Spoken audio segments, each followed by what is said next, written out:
That team played hard.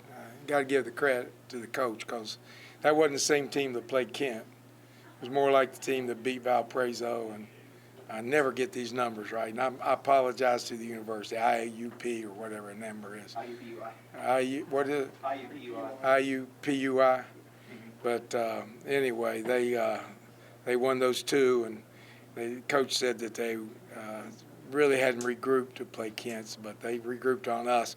Looked like he didn't. When we came out, boy, we were cruising. We had 5 or 6 possessions that were really, really nice. But give their coach credit for pulling them back in there and making it difficult, because that's a tough team. They're really physical, and they played hard all the way through. You look at Micah's game tonight, and obviously this is a freshman, 4th game in 8 days, so he's not had to perform at this collegiate level before, especially on a span like that against a physical team. And first half it sort of seemed like, he wasn't as big a factor, but the second half it seemed like he owned things down low and sort of took it upon himself. Well, if you come watch us practice, he's not afraid of contact, and he'll throw that 230 pounds around. He's not afraid to get on the floor or and he's got great hands and strong hands, and he'll pull it out of the crowd. So, I think the biggest thing for me is I'm really pleased with how competitive he is. He's very competitive. He plays through all plays, and he's a very smart player. And he's just going to get better and better as he matures into his body and matures into his game. Coming in, you all had averaged about, I think it's 12 steals, something like that. Do you feel like 4th game in 8 days, it sort of wore on the defensive energy, or was it more what Chicago State was doing today? Well, a little bit. You always got to give credit to the other team. Sometimes you want to say it's all about us, but no, you're playing somebody too. So you got to give them credit. If you say, well, we were tired, then you're taking away from them. And I don't want to do that, because they did a nice job, and they stayed over top of the ball and strong getting to the rim, and they made some real difficult shot over people who were up high and did some things, and then they crashed the board really hard. The schedule was more like an NBA schedule. You play one day, one day I'll play the next day, one day I'll play the next day, and naturally it's going to take its toll a little bit, but you can't let that happen. And I will give credit to our strength and conditioning coach Evan, who has done a good job preparing these bodies to hang in there. So they looked like they still had their get to go late in the game, and they kind of shut them down a little bit toward the end. And so you got to give credit to Evan and our players. It's always about the players, so you got to give them credit for doing what they do. You would make runs, and then they would kind of come back, make runs again. What did you see from your vantage point that was a difference that where it might, I don't know if lapse is the right word, but well, we made mistakes, and 3 got open for a shot. And they're not like the same mistake over and over. It's like one here, one there, one there. They had this little called a chin cut, and Mike is supposed to back up, and he stayed up on his man. They got that a couple of times. Then we finally get him back there, and then we had a switch on the other side. 3 was on the bottom. He came up to the top, and you have to have it with 3. You have to have a real tight switch. We were a little bit loose, throw it over to him, he hits a 3. They were all on mistakes that we made that, we're going to get better. We're still a developing team. We'll get in and look at the film and get better at it. But the biggest thing is we competed all the way through, and we did what we had to do to win a ball game. And it's still a double-figure game for a team that played really hard against us. Now, each time that they made a run during those timeouts, you seem to have a response. What were you preaching during those breaks? Well, most of the time when we come out, the responses are drawn plays, and those kids execute them.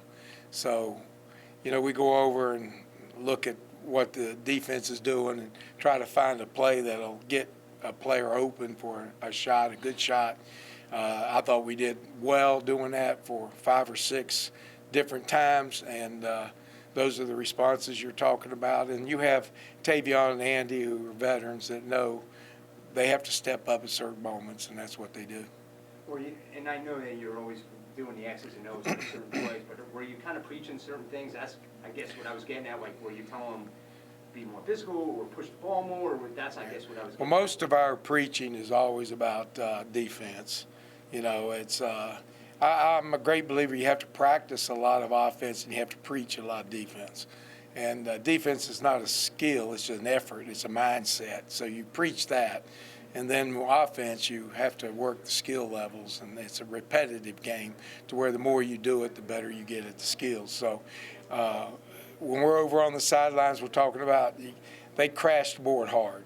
So my thoughts to them were, hey guys, you're in a fight now. You got to block out, and you got to go back there, and you got to hold your own on these guys because they're coming hard, and they have great bodies. If you looked at them, they were all built really, really well.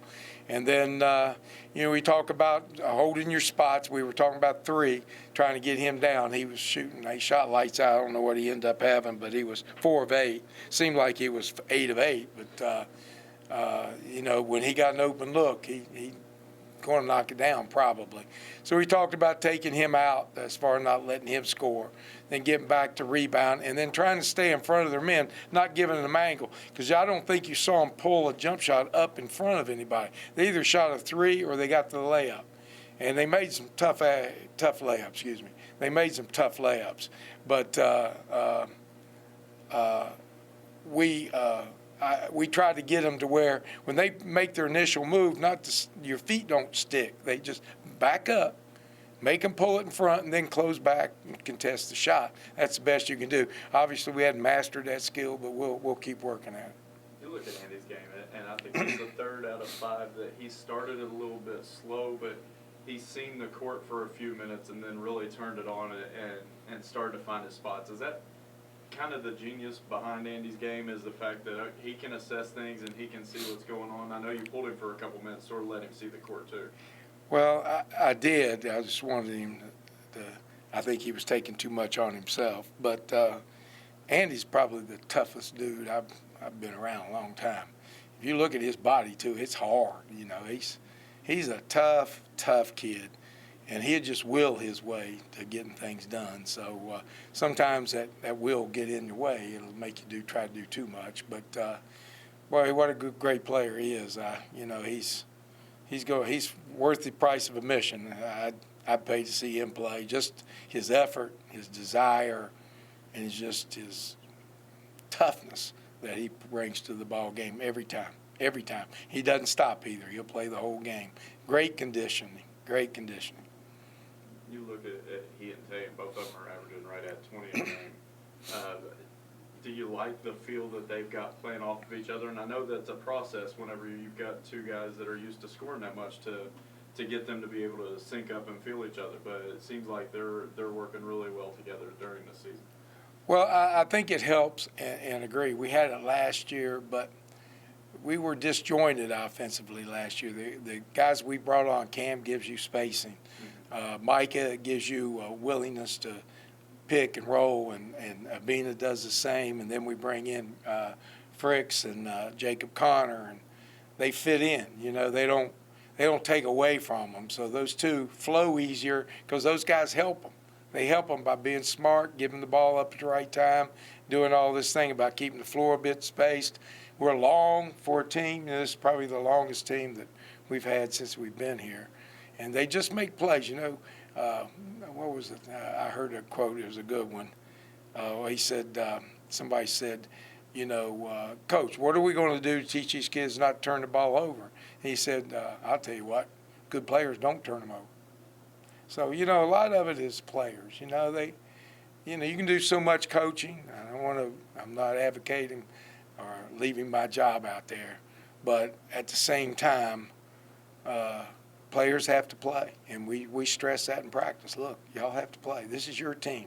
We're going to help you the best we can, but this is your team, and you've got to make it sure that y'all walking out here winners. And you know what? They've taken that Tavion and Andy's leadership have been super, but leadership's no good if you don't have followers. And you have people like Jacob and Fricks and Micah and Cam. And even though Cam throws a little bit of leadership in there too, because he's seen the wars too. So you have the rest of them allowing them to be leaders. And that's important when you struggle trying to get teams to fold in behind your leaders, it's difficult, and you can preach it all you want, and you can set people down. You end up setting your talent down. You lose because of lack of talent, and then when they're on the floor, you lose because they're not letting them lead. So go back to that. Good players don't do that. So I think we got a bunch of good players, and it looks like it's meshing now. We just got to keep getting better. You can't think this is okay. We're as good as we need to be. No, we're not. We got to be better. I thought Urbina had a strong performance. Can you talk about his efforts? Well, I think he's finding his niche.